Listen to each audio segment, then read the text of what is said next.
Hello everyone. यार आप सबकी प्रिपरेशन बहुत ज़्यादा बढ़िया चल रही होगी और आपकी प्रिपरेशन को जान में जान डालने के लिए बायोलॉजी में आज मैं आप सभी के लिए बहुत इंपॉर्टेंट क्वेश्चंस लेकर आई हूँ।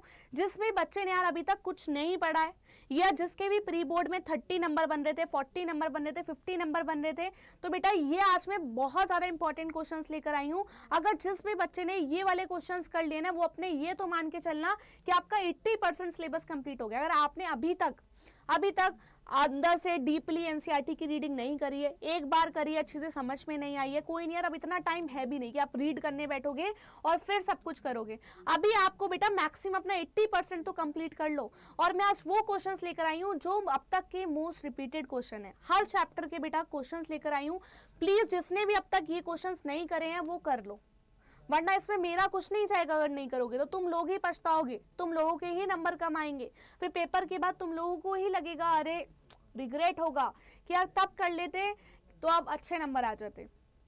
ठीक है, तो देखो बिना टाइम जाया करें मैं बता देती हूँ। अगर बेटा आपके पास ह्यूमन रिप्रोडक्शन में से क्वेश्चंस की बात करेंगे तो menstrual cycle and it's phases वाला बेटा बहुत बार ये क्वेश्चन रिपीट हुए हैं। ये सारे ऐसे क्वेश्चन है बेटा जो भी सीबीएसई एग्जामिनर बना रहा है उनके मोस्ट फेवरेट क्वेश्चन है।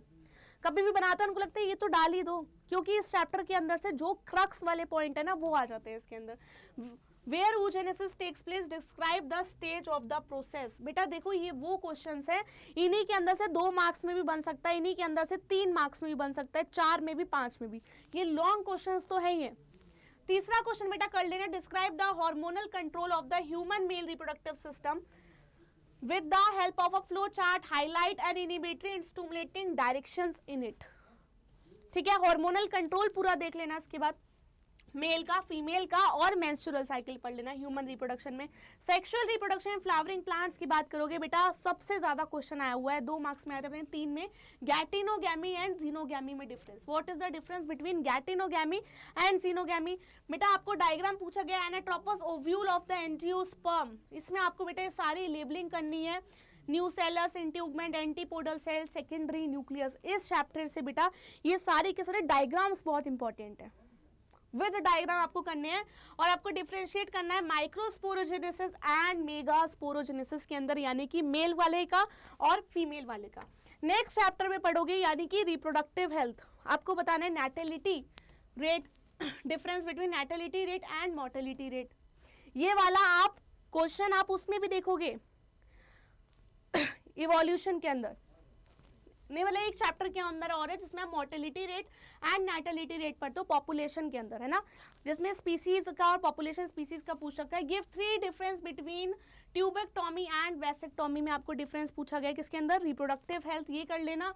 Describe the 3 manners in which fertilisation of the human ovum by the sperm can be prevented, यानी कि मेथड्स पूछ रखे हैं जिसमें आपको बैरियर मेथड्स बताने होंगे, सारे के सारे मेथड्स देख लेना।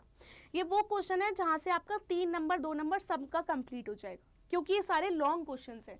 Suggest some methods to assist in fertile couples to have children, ये तो बेटा ये समझ लो यानी कि मोस्ट रिपीटेड क्वेश्चन है कि जिन भी कपल के बच्चे नहीं हो रहे या फिर इनफर्टाइल हैं तो उनको कैसे फर्टाइल बनाया जाए।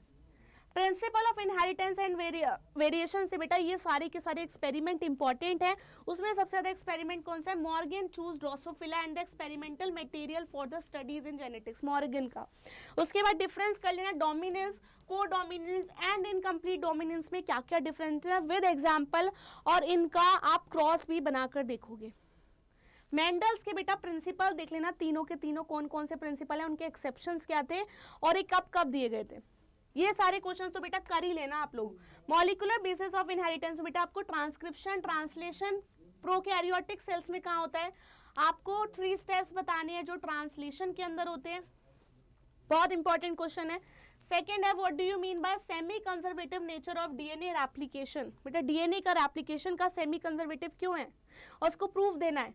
ओप्रॉन बहुत इंपॉर्टेंट है, और मेजर स्टेप्स क्या थे ओप्रॉन के अंदर, है ना, बीटा गैलेक्टोसाइडेज बनाते थे। देयर देखो प्लीज आप लोग इससे एक्स्ट्रा पढ़ते हो तो पढ़ लेना, लेकिन ये मिनिमम है, बेयर मिनिमम होता है ना, कि इतना तो कर लेना यार हर चैप्टर में से।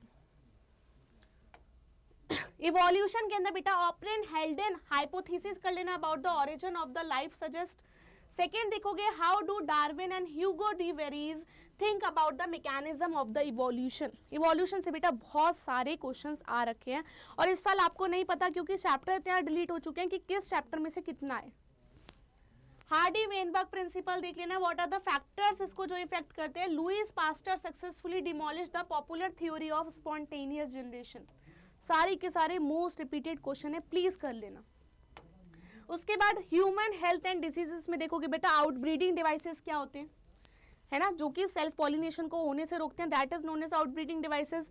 और आपको लेबल डायग्राम बताना है किसका, लाइफ साइकिल ऑफ मलेरिया। बेटा मोस्ट इंपॉर्टेंट, इतना रिपीटेड है ना यार, मतलब जिस सैंपल पेपर को खोलो उसमें ये क्वेश्चन मिल जाएगा मलेरिया साइकिल के बारे में। Discuss the role of lymphoid organ in the immune response. Explain करना बेटा different type of lymphoid organs giving 2 example of each type of humans. ठीक है, अगले चैप्टर पे पढ़ेंगे that is microbes in human welfare. इसमें बेटा आप लोग फर्टिलाइजर्स, बायो फर्टिलाइजर्स क्या होते हैं, साइनोबैक्टीरिया के बारे में देख लेना। Microbes can be use to decrease the use of chemical fertilizers, ये कैसे हेल्पफुल है सारी की सारी चीजें। और आपको बेटा सीवेज ट्रीटमेंट, ये तो जो सैंपल पेपर खोल लो ना, कभी 2 नंबर में पूछा जाएगा प्राइमरी ट्रीटमेंट क्या है, सेकेंडरी ट्रीटमेंट क्या है, टर्शरी ट्रीटमेंट क्या है, पूरा का पूरा आप लोग सीवेज ट्रीटमेंट पढ़ लेना। बायोटेक्नोलॉजी एंड एप्लीकेशन की बात करोगे बेटा, रिस्ट्रिक्शन एंजाइम्स क्या होते हैं, bacteria have these restriction enzymes, उनका नाम पूछा है। डायग्रामेटिकली रिप्रेजेंटेशन करना है एंजाइम्स का कि वो कहाँ पे डीएनए को कट लगा दिया, जैसे कि ई कोराई था। पीसीआर देख लेना, पॉलीमरेज चेन रिएक्शन, और इसके बेटा स्टेप्स को देख लेना, बहुत सिंपल सा है, 3 स्टेप्स हैं उसके अंदर टेम्परेचर का डिफरेंस है, पढ़ोगे तो एक बार में समझ में आ जाएगा। Describe the various steps involve in recombination DNA technology with the help of a well labelled diagram, बहुत इंपॉर्टेंट है। अच्छा, इस चैप्टर के अंदर बेटा एक चीज और कर लेना बेटा, PBR 322 का डायग्राम भी देख लेना। किसका, PBR 322 का डायग्राम भी देख लेना। उसके अंदर ओराई कहाँ है, सेलेक्टेबल मार्कर्स कहाँ है, ठीक है, रिकॉग्निशन साइट्स। बेटा जीन थेरेपी के बारे में देखना, बायोटेक्नोलॉजी से एप्लीकेशंस के अंदर, ठीक है। एडिनोसाइन डीएमिनेज की डेफिशिएंसी को कैसे क्योर करते हैं, distinguish advantages and disadvantages of the genetically modified organism GMO। Third देखेंगे write a description of the production of human insulin in the genetically modified organism. Insulin का बेटा इतना बार क्वेश्चन आ चुके हैं, 3 चेन है ना, chain A, B and C chain लगती है तो एक्टिवेटेड हो जाता है, C चेन हट जाती है, एक्टिवेटेड हो जाता है, C चेन के साथ डीएक्टिवेटेड रहता है। अब बात करते हैं किसकी, अपनी इकोलॉजी की। 3 चैप्टर है, एक चैप्टर तो आपका एनवायरमेंटल इश्यूज डिलीट हो चुका है। पहला है organism and population, age pyramid, very very important. उसके तीनों टाइप देख लेना। लॉजिस्टिक ग्रोथ मॉडल बहुत इंपॉर्टेंट है बेटा, ठीक है, of the population along with the curve and why is the curve more realistic, क्योंकि क्या थे, रिसोर्सेज लिमिटेड थे इसलिए तो रियलिस्टिक था, और रियल वर्ल्ड में भी रिसोर्सेज कैसे लिमिटेड है, एक बार देख लोगे तो बेटा आपको और अच्छे से समझ में आएगा। इकोसिस्टम के अंदर pyramid of biomass represent the pyramid of biomass in grassland ecosystem and aquatic system.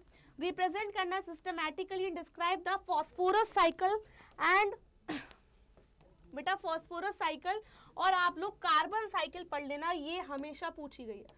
Phosphorus तो पूछी गई है, क्या पता इस बार कार्बन भी पूछ ले, क्या पता इस बार कार्बन साइकिल पूछ ले, करनी है लेकिन सारी की सारी। उसके बाद आ जाते हैं बायोडाइवर्सिटी एंड इट्स कंजर्वेशन पे। इसमें आपको पता है different approaches to the biodiversity conservation में क्या है, इन situ है, ex situ है, उसके अंदर हमने बायोस्फीयर रिजर्व बनाए हैं ना, सारी की सारी चीजें देख लेना। What is the relation between species richness and area, बेटा जो ग्राफ था ना, एक उस तक बढ़ता है और फिर कांस्टेंट हो जाता है, क्योंकि क्या रिसोर्सेज लिमिटेड हो जाते हैं। What is the significance of the slope of the repression, slope का रिप्रेशन का सिग्निफिकेंस क्या है, why it is necessary to conserve biodiversity, क्यों जरूरी है, ठीक है। ये बेटा ओवरऑल क्वेश्चंस थे, अगर आपने ये सब कर लिए तो अपना आप मान के चलना कि आपने 80% चैप्टर के अंदर पढ़ लिया, यानी कि इतना आपका कर लिया तो बेटा इसमें 55 मार्क्स तो आप लोग ले आओगे, 50 से 55, लेकिन इसको बेटा डिटेल में पढ़ना है। और थोड़ा लॉन्ग आंसर्स की टाइप पढ़ना, इसी में से 2, 3 1 नंबर के क्वेश्चंस बन जाएंगे। फिर जो 20% बचेगा वो आप लोग का अपना, और जब पेपर का गैप आएगा तब तो देख ही लेंगे। इसी के साथ बेटा मैं आपको एक और इंफॉर्मेशन देना था कि बेटा कल आपकी मैराथन है बायोलॉजी की। जिसने भी रिवीजन नहीं करा है वो मेरे साथ कल 12 बजे जुड़ सकता है। इसमें मैं कंप्लीट थ्योरी और फिर जो एनसीईआरटी के बैक एक्सरसाइज के क्वेश्चन है वो सारे के सारे कंप्लीट करवाने वाली हूँ। एक बार मेरे साथ पढ़ लो, फिर जब पढ़ना, जब बायोलॉजी का पेपर होगा उस समय तो हम भर भर के बेटा सैम्पल पेपर्स करने वाले हैं आप सभी के लिए। ये बेटा करोगे तो फायदे में रहोगे और साक्षी मैम को याद रखोगे, और अगर नहीं करोगे तो उसमें बेटा तुम्हारा घाटा है, मेरा कुछ नहीं जाता। तब तक के लिए good bye and take care.